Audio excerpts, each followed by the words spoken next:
Hare Krishna. Today we're going to discuss Bhagavad Gita, 8th chapter, 6th sloka. The power of the word, the power of the thoughts. Thoughts are our destiny.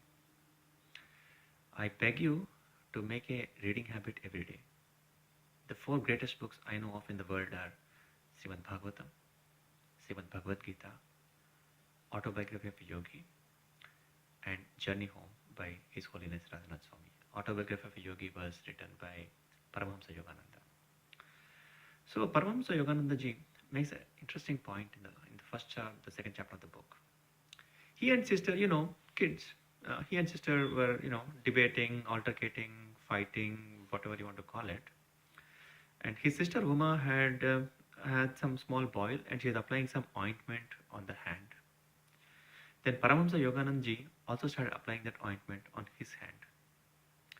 Then Uma was asking, why are you applying the ointment on your hand? You're not sick. Then Paramahamsa Yogananda ji, he mustered all his will and said, you know what? I curse that I have a boil on my hand tomorrow. I also curse that you will have a boil which is twice the size of your current boil tomorrow. And the next morning, it turned out to be true. Paramahamsa Yogananda did not have a boil, but by the power of the curse, he had a boil.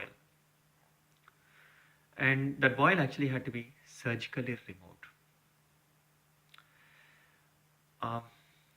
Our words and our thoughts have power.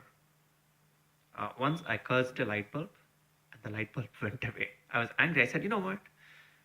Let the light bulb die. Let the light go off.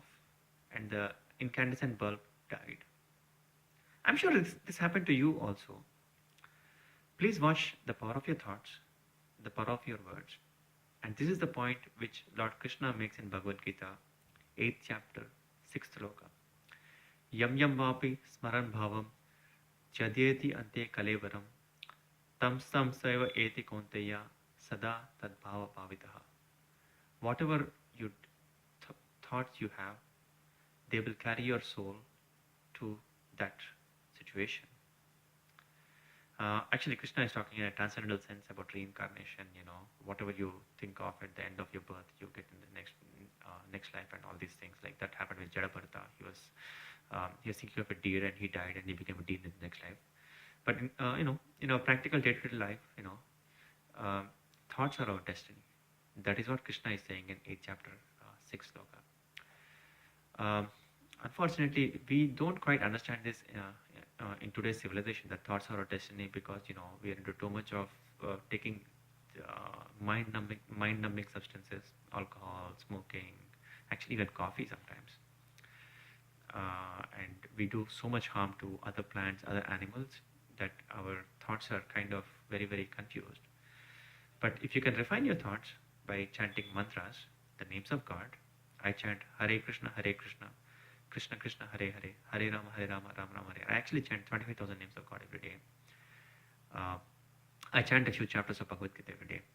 If you can work on purifying our senses by chanting mantras, names of God, Bhagavad Gita, you can add more power to your thoughts, more power to your word.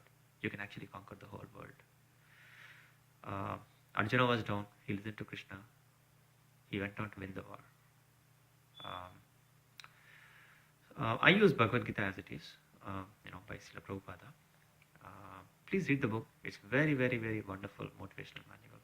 The power of the thoughts and destiny is discussed in Bhagavad Gita, 8th chapter, 6th sloka. Thank you, Hare Krishna. Watch what you think. And God has given you enough food. He has given you enough cars, enough phones, enough internet. What He may or may not have given you is love of God. That is the thing to really desire for Krishna Prema.